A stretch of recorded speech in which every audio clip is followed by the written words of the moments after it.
3 years ago, Nigerians handed the keys of Africa's most populous nation to President Bola Ahmed Tinubu amid high hopes, great expectations, and deep skepticism. Supporters argue that his administration has taken bold decisions previous governments avoided, pointing to reforms in the oil sector, infrastructure development, local government autonomy, and the efforts to stabilize public finances. Critics, however, insist that the gains have come at a painful cost, citing rising living expenses, inflation, unemployment, and the economic hardship facing millions of households. Today, as President Tinubu marks 3 years in office, opinions remain sharply divided. Has his administration laid the foundation for long-term prosperity, or have the sacrifices demanded of Nigerians outweighed the benefits so far? Are the reforms beginning to yield results, or is the average citizen yet to feel their impact? On our hot topic this morning, we take a balanced look at Tinubu as 3, the gains, the shortcomings, the public perception, and what these 3 years mean for the future of Nigeria. Has the president met your expectations? What would you score his administration so far? And what should be the priority going forward? You can join the conversation and call us on 02016 352013 or 0902416 3440, or tweet us at TVC Connect using the hashtag YourViewTVC. You can also stream us live on YouTube at TVC Entertainment and follow us on Instagram at the Ladies of Your View. So this is like a scorecard kind of show today. So far, the president has done 3 years already. And if you hear from different quarters, you hear different things. For some people, they are impressed with what he has done so far across different industries. And I would like us to take them, one after the other. For others, yes, for others, they are like, they are not feeling the impact so much. There's still a lot of poverty in the land. There's still a lot of hunger, the issues of insecurity. But let me come to the ladies. Let's take it one step at a time. What are your thoughts and what are the scorecards, or what score would you actually give the president after 3 years? I can't score. I can't score. I'm grateful to God. I think that it's impossible to expect a magic wand change.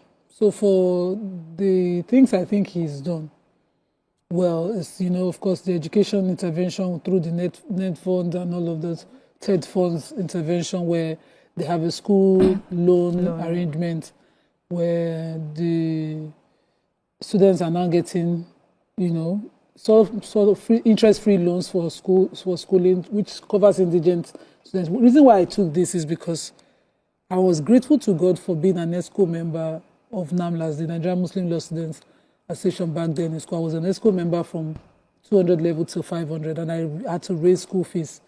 Some of the school fees I raised were for the best of students.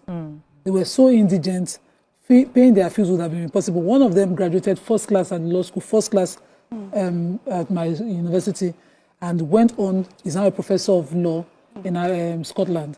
Every time I see that guy's story, I'm grateful for being a part of it. And so imagining that we had to go cap in hand to offices to get that fees raised, and particularly his law school fees at the time. And he was a scholarship student.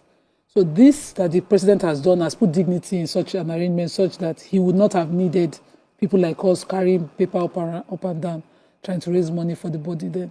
So that for me is a major win. Also, the removal of subsidy finally put to rest the confusion about what was what.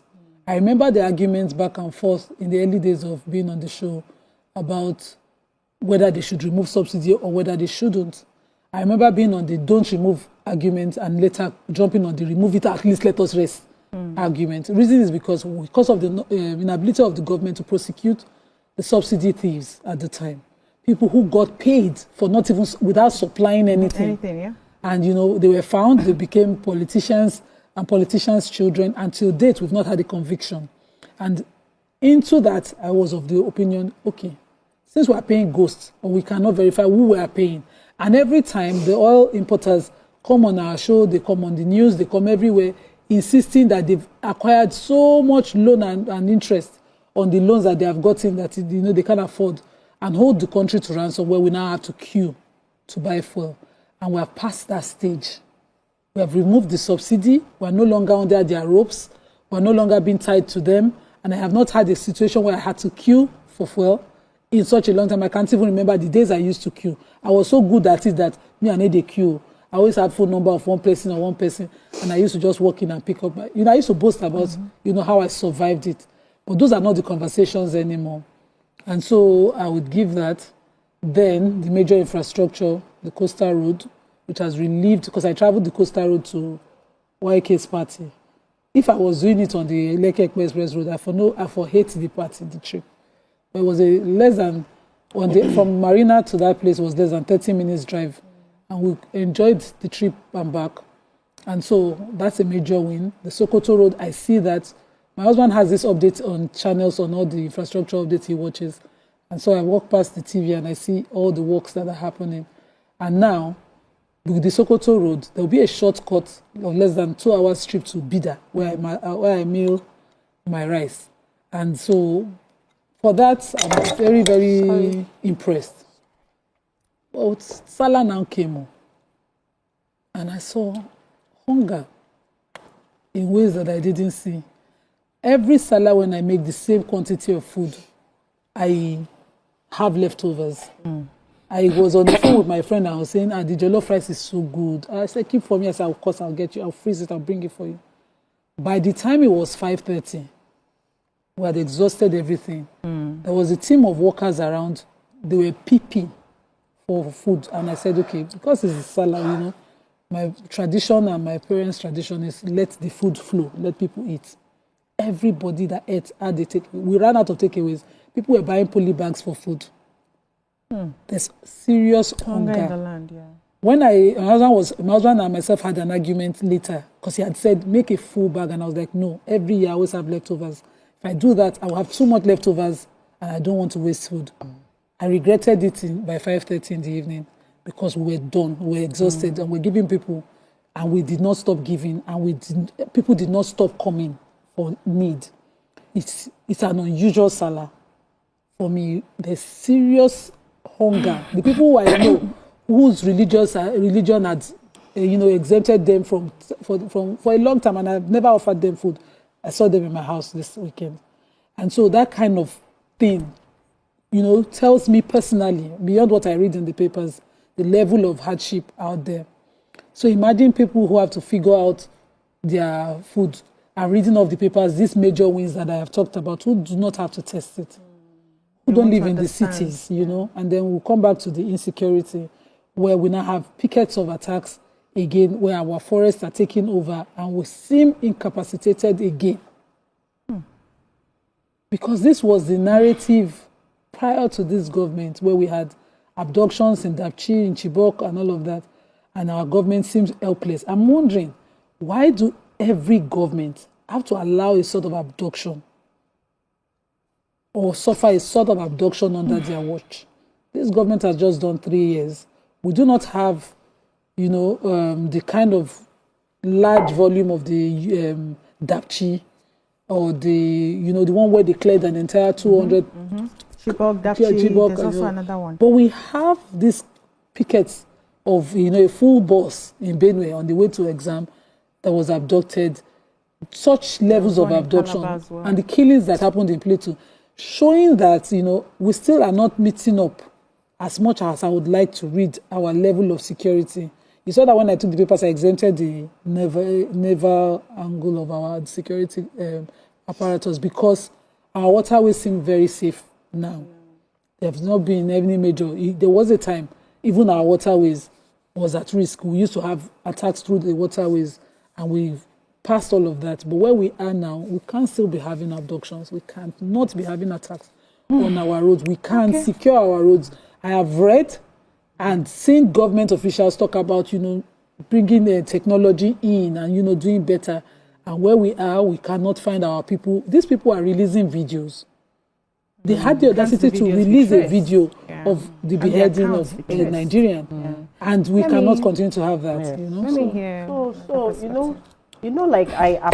I applaud this administration for making difficult decisions that past administrations did not make. They've made some very difficult decisions that were not really friendly, or it didn't really align to, what, the typical Nigerians were used to.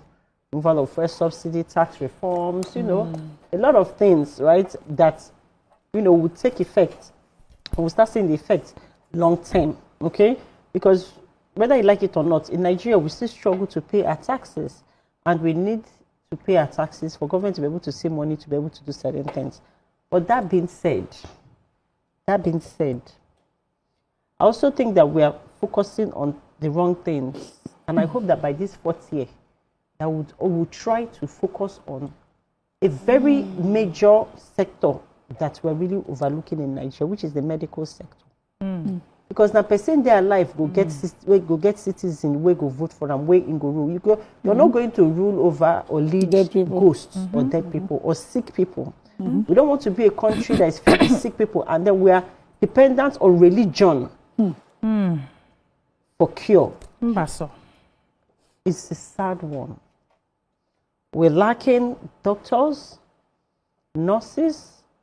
We don't even have medical equipment. We don't even have the right drugs.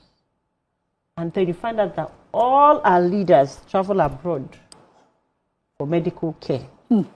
It's extremely sad, because embarrassing. Because we need to face the medical sector. Because when you face the medical sector, it's healthy children that can go to school. It's healthy security agencies that can stand and face terrorists. Because you find out that most of these security agencies, most of them are going through one thing or the other. And we can see that we sit down here, we keep saying that the welfare of the police, of security agencies is not so good. Their welfare packages and stuff. So, and we already know how sickly we Nigerians are already. So you cannot imagine the double jeopardy of security agencies in Nigeria in terms of their health. Nobody is having these conversations. So yes, they've made certain difficult decisions. This administration, they've made certain difficult decisions that other administrations did not do, which would also help us. Yes, it has restored investor confidence. But even when investors come into a country and we're all dead, what is the point? Or we're all sickly. Yes, they've done that. But we need to start focusing on our health. It's number one. And we're not focusing on that. And that's one big issue I have with this administration. We're not pumping as much funds. We're not focusing on it. We're not holding people responsible within that sector. We need to do better. I know you need to go on a break, so let me cut my Yes, when I come back, I'll start with you to wrap up, and then I move on to Chika. We'll take a short break here. When we come back, the conversation continues. Thanks for staying with us. Before the break, we were taking stock of President Bola Tinubu's 3 years in office, examining the gains, the challenges, and the public perception of his administration. Now we move beyond the headlines and delve deeper into the numbers, policies, and impact across key sectors of national life. How has the administration fared in the economy, security, infrastructure, education, healthcare, and governance? Where has progress been made, and where do challenges persist? To help us unpack these issues, we are joined by Obafemi George, governance professional, political strategist, public affairs analyst, and co-founder of the Life Initiative. Mr. George, thank you for joining us today. Thank you very much. Good morning. It's good to be here again. Good morning. Yes. So, as Nigeria marks this 3-year milestone, what does the sectoral scorecard of the Tinubu administration look like from your perspective? I'll let you ponder on that while I hear Chika's final thoughts. Or her initial thoughts, because you hadn't spoken before you joined the show. So, Chika, what do you think? I know for a fact that we have spoken massively, we've shared our sentiments. And to a large extent, our sentiments reflect, the thoughts and the harsh realities of Nigeria's populace. It's all too easy. We can talk and talk from now until eternity about all of the glowing hallmarks or some of the giant strides that this administration has achieved. But you see, there are certain things that are sacrosanct and priority. And when those things are missing, then it's very easy for it to be cloud all of the good work that you have done. If we're fighting, Nigerians are literally trying to stay alive. Yeah. Dead people cannot enjoy infrastructure. Dead people cannot enjoy a strengthened economy. Dead people cannot enjoy the benefits of the subsidy. And even the subsidy removals that we keep talking about, where did those funds go into? They didn't have funds before.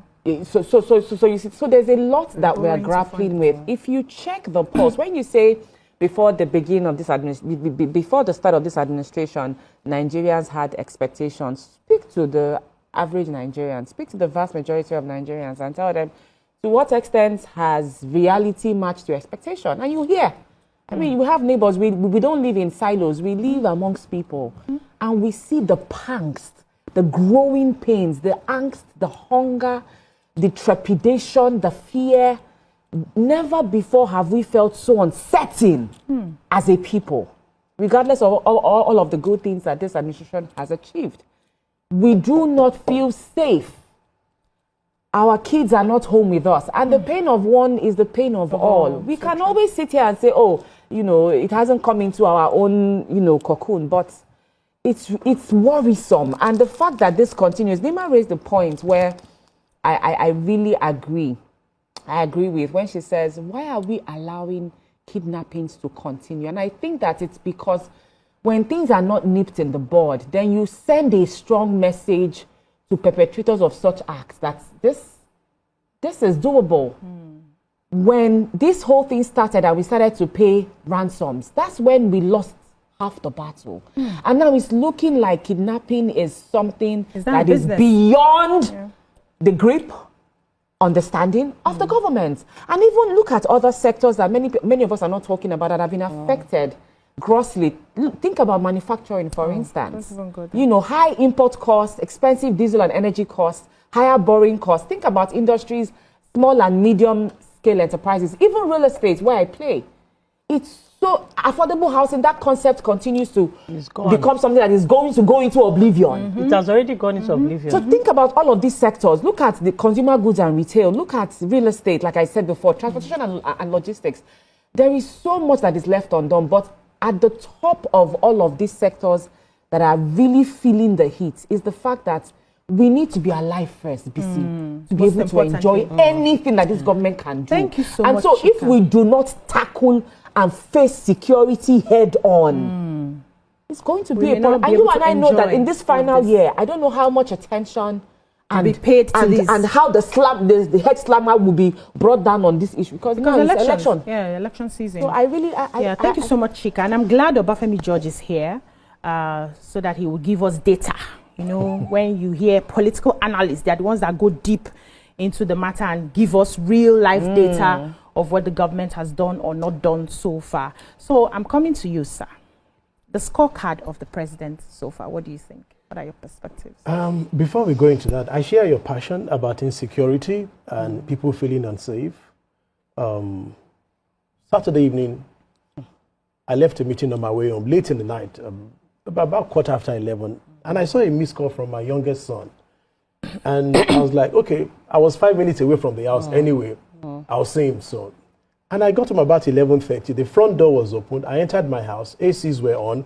TV was on. His laptop was on the chair, open. And I called his name. He was nowhere to be found. Ran upstairs, came downstairs, nowhere to be found. My heart began to beat. Yes. I ran outside. I told my driver, don't go yet. I think I have an emergency. Went back to the house, called the same number that I just saw a missed call like 10 minutes earlier. His phone was switched off. I tell you, I broke out with migraine. Sharp. Then I called my wife, and the first question I asked her, where are you? Are you with Oba? She now said yes, that, she came home and she forgot her phone somewhere, so she went out back with him. I tell you, that edict did not leave me until Sunday. And that experience gave me an inkling of what parents of those 40 abducted children are going through. So true. There's a proverb in Yoruba language that says, it is better for one's child to die than for one's child to be missing. Also, when you can't find your child, you can't sleep, you can't eat. So nobody should assume that, what those people are going through, nobody else is feeling it. Maybe because one is pro-APC, one is, people have all sorts of, all of us are feeling these things. And if we're all feeling it, I'm sure the president is feeling it. Hold on. We have, we're joining a live broadcast from Abuja Media Chat with FCT Minister Nyesom Wike. You can scan the barcode on the screen right now to keep watching this program while it continues on other platforms, including BS Sky B, UK channel 520, and YouTube, www.youtube.com, VC News Nigeria. Sorry to cut you, sir. You can continue. You know, so, the president said last week that, if you had sleepless nights, I've also had sleepless nights. If you've lost weight, I've also lost weight. Ruling Nigeria is not, it's toxic. Using the word of one presidential candidate, it's a toxic job. And so let's not assume that government is not feeling what people are feeling. And I'm starting from that security because that's what is topmost on our mind. Yes. See, what is going on today is not just lack of security that is causing insecurity. There are factors around this thing. People have said, things seem to be getting worse. Why are we not having more kidnapping? Why are we having more killings? This was not so 10, 12 years ago. And I explained to them, I said, listen, 10, 12 years ago, Boko Haram was a problem in Borno. Today, it is no longer a Nigerian problem. It's a continental problem.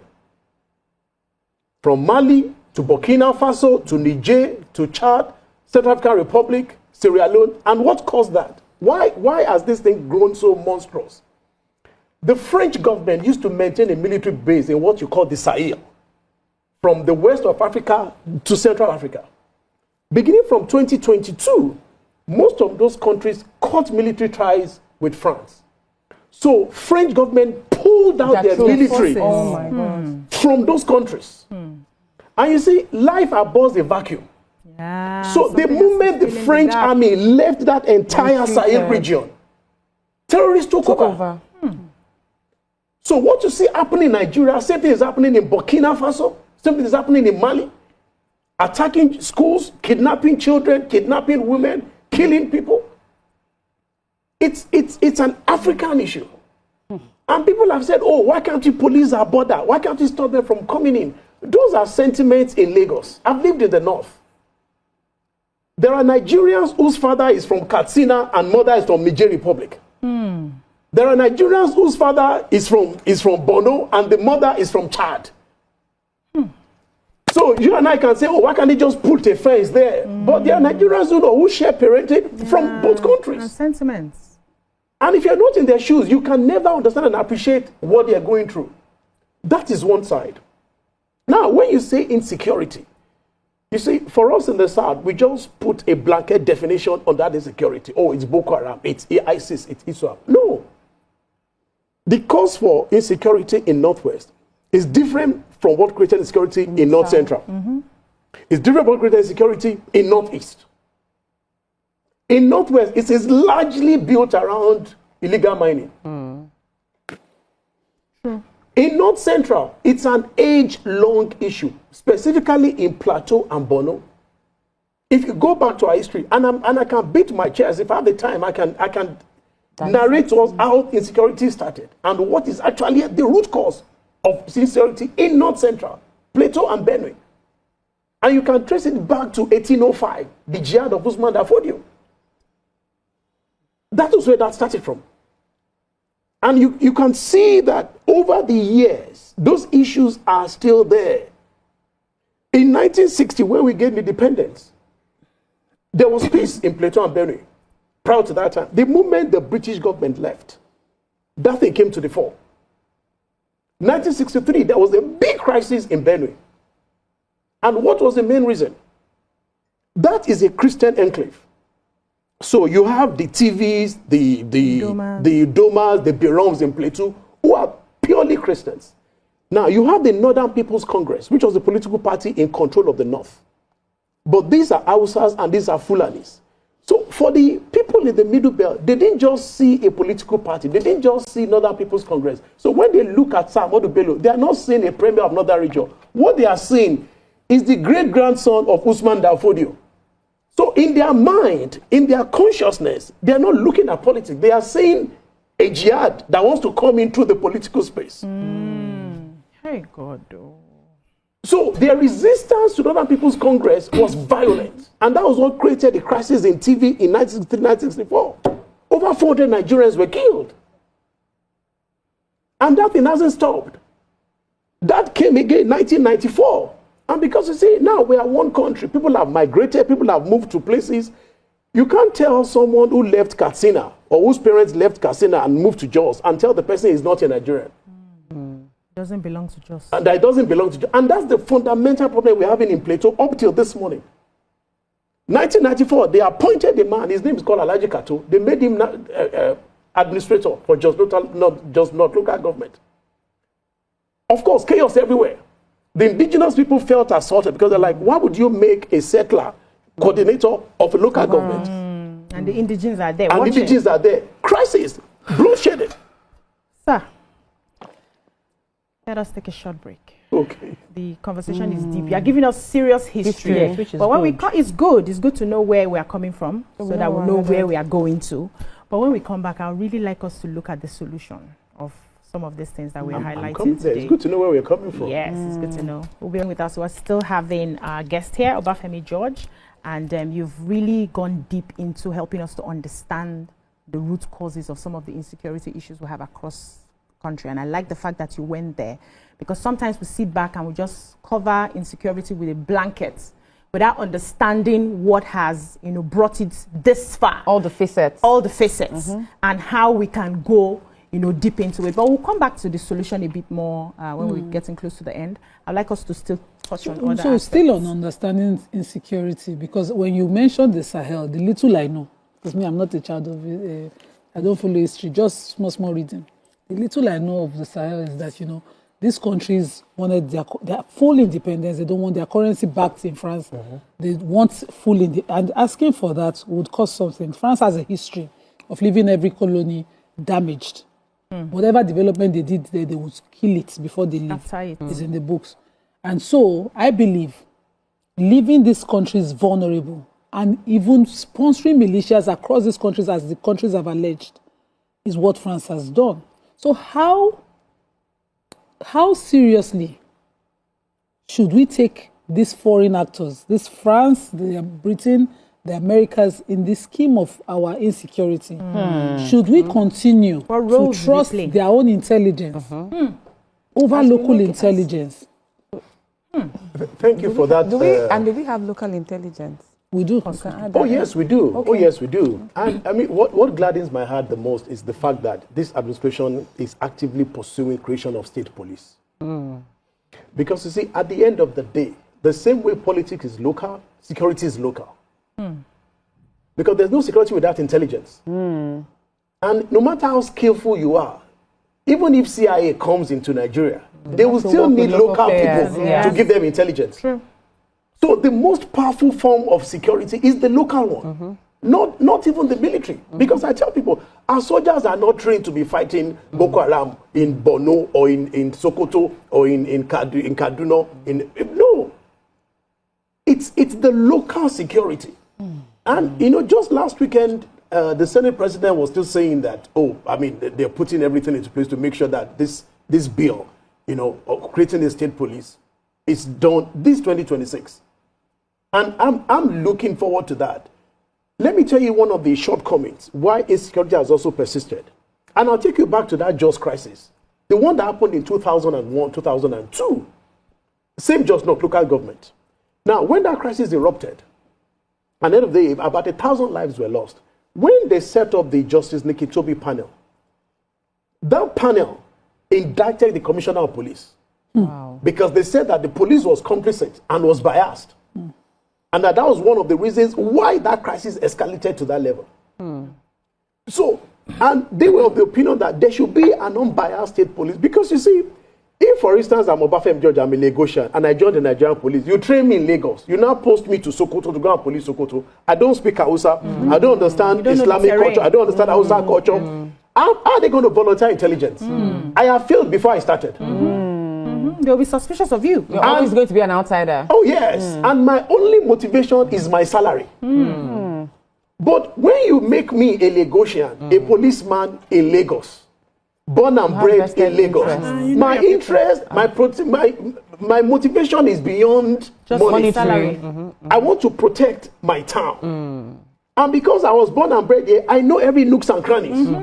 So I don't need a drone to know that, oh, this road leads to this place. And that is what state police gives us. That's number one. Number two, you know, when this thing happens, we also blame the governors. I say, oh, the governors don't do anything. But the truth of the matter is, even though we call the governors chief security officers of the state, and the Constitution, I think section 214 of the Constitution actually says that yes, the governor, must ensure public safety. And the Constitution says that he will do that by instructing the commissioner of police in his state.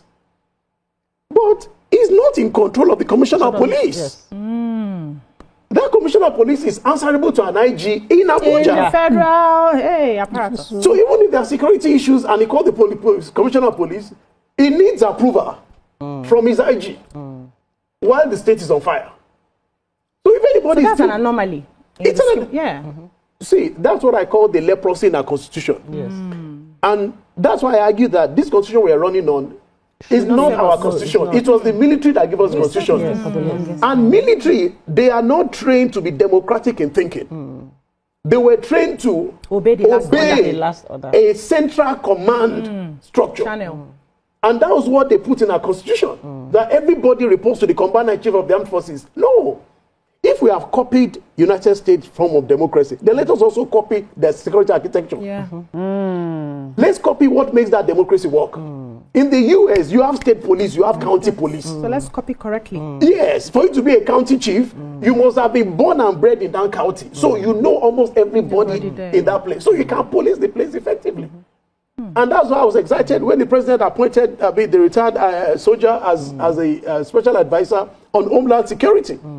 That's part of the security architecture in the United States. Even the appointment of the former chief of army staff as Minister of Defense, it has not changed anything. In fact, I think security got worse. So let's go to data. Because you see, I don't know if this is correct. You know, in journalism, they say bad news is the breaking news. So, and to start with, my heart goes out to the victim of the Oyo abduction and to Mr. Michael, that man that was beheaded. My condolences to them. If you say that security has worsened, if you look at the data doesn't support that. Because you see, there's a lot of bad news out there that it swallows the achievement of our security forces. In the month of May alone, 2nd of May, this same army, this same architecture that we criticize, they rescued 16 Nigerians in Goza local government. On the 18th of May, if I remember, they rescued another, I think 4 in the same Goza local government. In the same month of May, they rescued about 16 Nigerians in Katsina. In the same month of May, they rescued 32 Nigerians. Also, I think in Borno. That's apart from the ones that were even rescued in Kajuru, in Kaduna, in March. So, but you see, unfortunately, those successes are swallowed up By the bad news. by the bad news. So we don't get to hear of what they are doing. We don't get to hear of what they are achieving. In the first half of this year, between January and March, the Nigerian army, in partnership with the US AFRICOM, they've killed over 1,000 terrorists, documented over 1,000. We've never had it like that before. But you see, these things it doesn't become breaking news. That they are not working, the answer is no. They are working and they are achieving a lot, more than they've ever achieved. But like I said, because it has also become a continental problem. So it's bigger than what it used to be. There's no doubt about that. That's true. So with all these things being said now, 3 years on, what grade would you give President Bola Ahmed Tinubu's administration and why? How can you grade? Because this is 3 years that we need scorecard. How can we grade this administration and then why? So you know, even when you're working in an office, I mean, they give you KPIs. You know, the metrics. Yes. So if we look at all the KPIs, I mean, for this administration, economy, infrastructure, education, health sector, security, you know, and all of that. Now, let me start with economy. And let me give us even foreign perception, not even Nigerian, because they will say, oh, it's pro-government. S&P, Standard & Poor's, that's one of the most respected rating agencies in the entire world. You can't lobby them, you can't do PR, you can't whatever. Their opinion is objective and very blunt. 15th of May, last month, they released a result and graded Nigeria. They moved us from B- to B. Really? Yes. And the reason why they did, and that's the first they've done in 10 years for Nigeria. And if you read that report was released 15th of May. If you read that report, they highlighted 4 things that made them to increase and improve on our grading. They said, number 1, sustained economic transformation in the past 3 years. I'm using their words, not mine. Sustained. Sustained for the past 3 years, economic transformation in the past 3 years. That was the first thing they cited. Number 2, they also stated that stability and transparency in our foreign exchange market. I'm using their word, not mine. This is a foreign report. This is not a Minister for Finance or Mr. Bayo Onanuga or Daniel Bola. No. The third thing, they also recognize that the fact that oil production has moved from 700,000 in 2023 to about 1.6 million barrels per day. That's the third thing that they stated. And I could go, they said about 5 things. One thing they also identified is the fact that, you know, for years we've been complaining that NNPC is the cash cow of corruption for every president. They specifically mentioned Executive Order 9, which this president signed into law in February, that asked NNPC that all proceeds should be going directly to Federation account and not their own personal account where the money gets missing. Have they been doing that? Oh, yes, since February. They've been repatriating the money. Oh, yes, directly to Federation account. So if S&P says Mr. that Bafemi George, economy... let us swallow that S&P report first. When we come back, we'll ask questions concerning that particular report. Stay with us. We'll be right back. Stay tuned. Your View will be right back.